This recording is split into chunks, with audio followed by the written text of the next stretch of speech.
Well, good morning, and our guest this morning on Our Stories is Phyllis McPherron. Phyllis is going to share with us about her time in the Peace Corps, certainly a major event in her life and something that was probably life-altering for her. So how did you first become interested in the Peace Corps? Well, when I was in college, my brother Gordon joined the Peace Corps, and he was in Ecuador, and I was getting letters from him in college of his experience. So, and I was aware of the Peace Corps. But then after college, I worked and I got married, and we lived in Buffalo, New York, and we decided that before we settled down and bought a house and had kids, we wanted some adventure in our life. And we looked into missions but settled on the Peace Corps. Bob was an engineer and I was a nurse, and so that was one thing we wanted to work in our fields. Sure. And so that was most important. Sure. And we thought about where, and I think we first put down for first choice was Africa. Sure. And that is not where we went. They called us. We had been on a week's vacation, came back. They called us from Peace Corps, and this was in June of '68. And they said, we have a group going to Iran, and both of you could do work in your profession.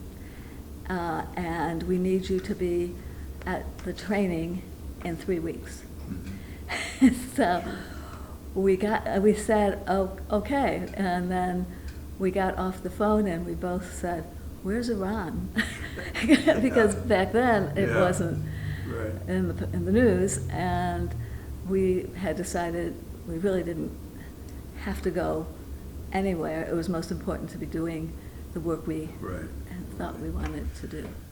So where did you go for training, and what did the training consist of? Yeah, that was interesting. We went to Fresno State University in Fresno, California. We were there for 3 months, July to mid-October, and we were attached to a group that were agricultural and home economics people. And so there were a few nurses and just a couple engineers. And we had the language training, which was by Iranian students at the university, and then cultural stuff.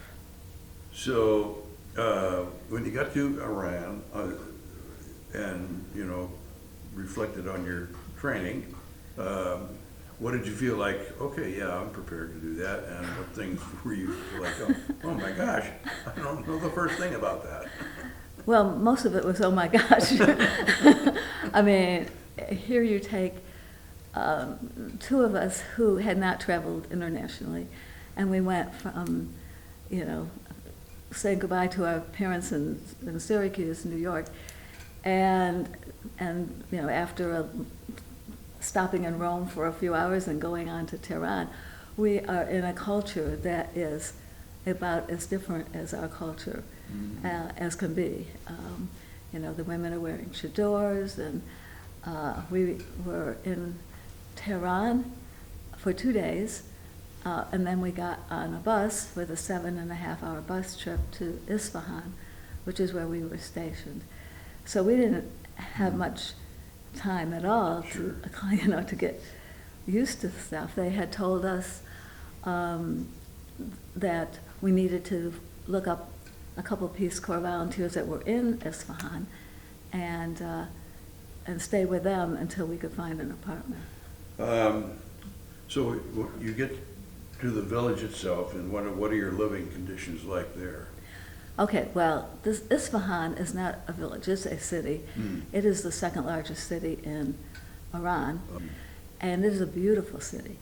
It has all of the mosques and all of the beautiful architecture and buildings, an incredible bridge across the river that flows through it.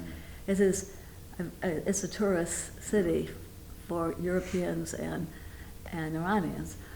But we didn't know our way around, and we were very limited in the language, and we could not find a place to live, even though we tried. And finally, the area person from the Peace Corps came down and helped us find an apartment.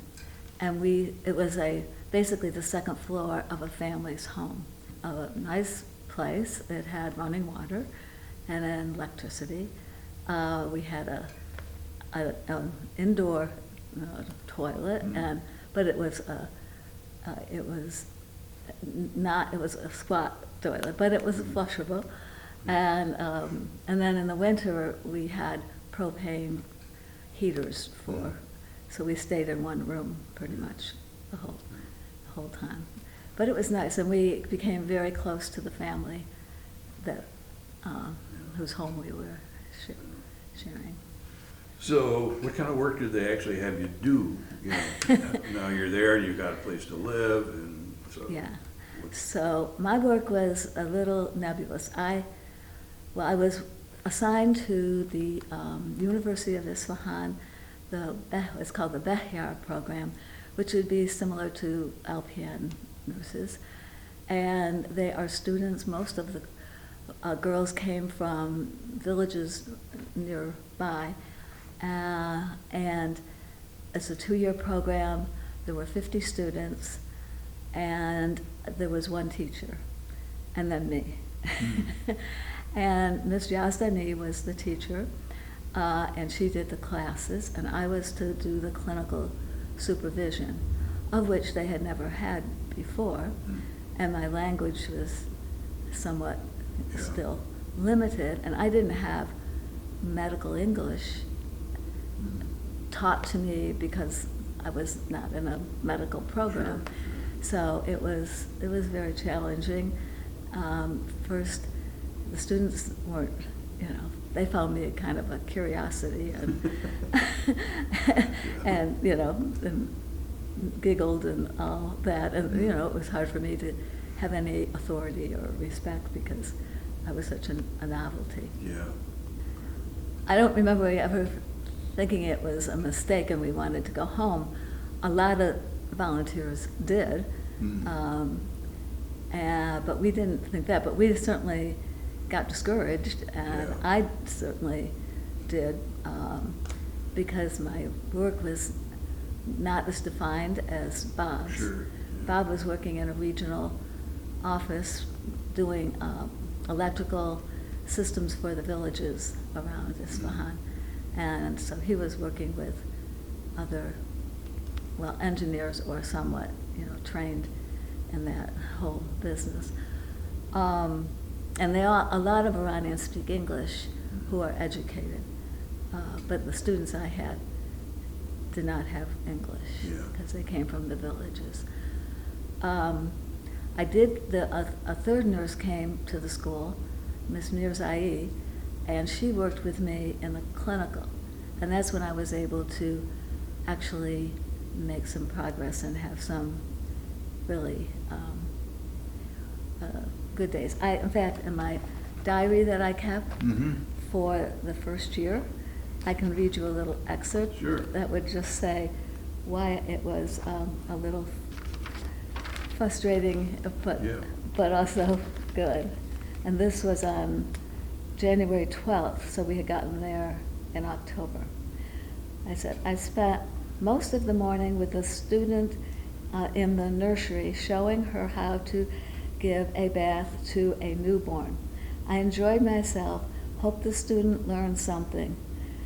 Then the Behyar who works there took one baby who was very dirty and put him right under the faucet and also to clean him. And I couldn't believe it. I had a fit, and I hope that the student realized how bad this was. We made so that's basically the story. So this is, the frustration of trying to make an impact, possibly, but you know, a newborn baby. It was frustrating. I made a role, you know, I mean, I was the supervisor, and as time went on, and especially with Ms. Mirzai, who spoke English and obviously Farsi, and we collaborated a lot, and we started doing conferences with the students before and after their clinical experience, and I got those all set up and had them know their patient beforehand and what might they need to know about it, and then to report back or to do a little thing on whatever the patient had. And those were very well accepted, and had, you know, I felt like I was doing something to kind of further their education, because before these students were just workers. Right. You know, they weren't being guided at all. So the purposes of the Peace Corps were multiple, and you know, certainly they knew with using young people that they weren't taking people that were highly professional, and that they were going to be able to share super expertise and that kind of thing. But the goal, whether they hoped would be successful, was one of being with people in other countries as Americans, and demonstrating to them that, you know, we don't have to take over, we don't have to be the boss, we don't have to, you know, we're not here to try to take all your resources and your money and all those kinds of things. We want to be friends and get along and understand each other and those kinds of things. So Yes. how did you feel in terms of those kinds of purposes and your time there? I felt really good. We made quite a number of good friends, especially the family downstairs, but also with, well, first of all, I had a difficult time with the students to begin with, but as time went on, the students and I got, you know, really were able to communicate. I taught them a class on English, and medical English, and they were very, you know, receptive, and by the time I left, they were, you know, very happy to, you know, converse and with me. And the same with Miss Yazdani and Miss Mirzai. They became friends. I went to her, Miss Yazdani's wedding, and, you know, and saw the whole, how the wedding goes, and jumped over the fire and all that. And all those experiences. Sometimes I think back and I wish we had done some other things, you know, that might have been helpful. But generally we left with, you know, we had done the best we could. Sure. Working, and that's one reason I didn't go into this job trying to say, well, this is what I need, this is what I, you know, this is how we do it, and we got to do it this way. Because that wasn't the point. So what kind of things did you carry away from there that, you know, have been with you, you know, since then? Well, there's several. First of all, it increased our desire to see the world. And we wanted to see the world not just as a tourist, but to go places and have some understanding of the place, and not just look at the sights, and just aware of other cultures, and kind of look at the problems of the world in a little different perspective.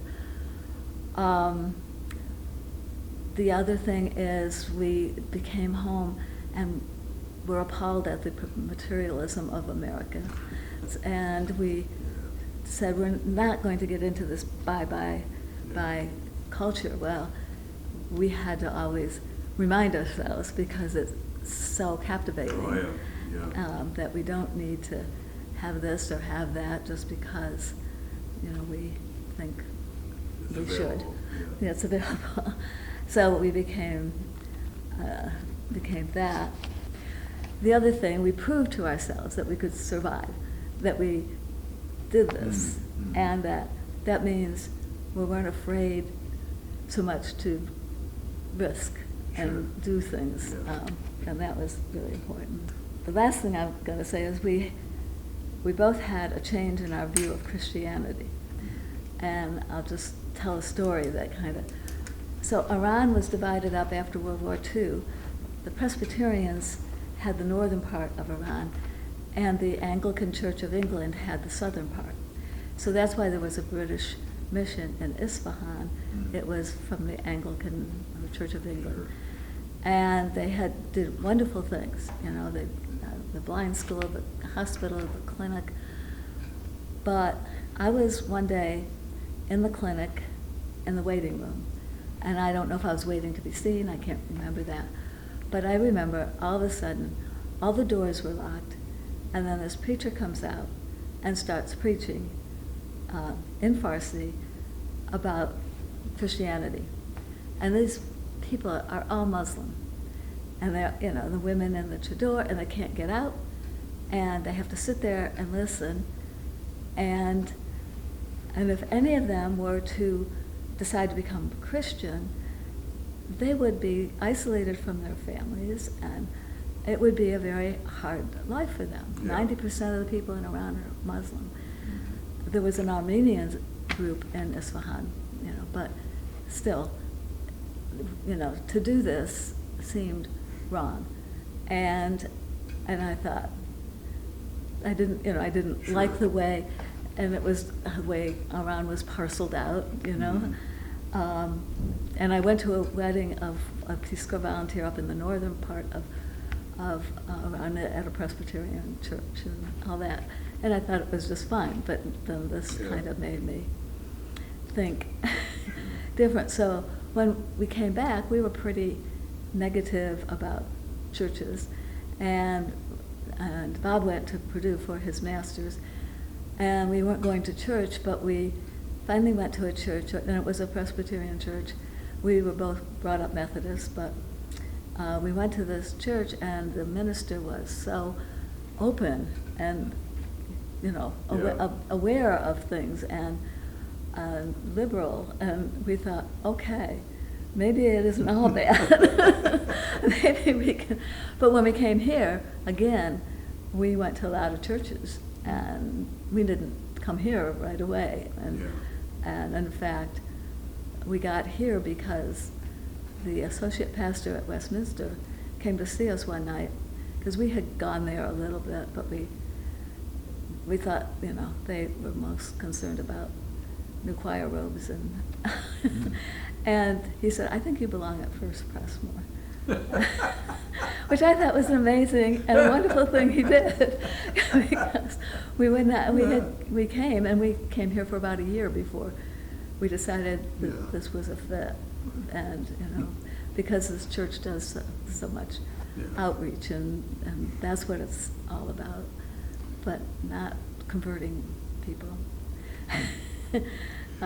So that was a big change, Sure. and and then for me and for Bob, we looked for ways to go.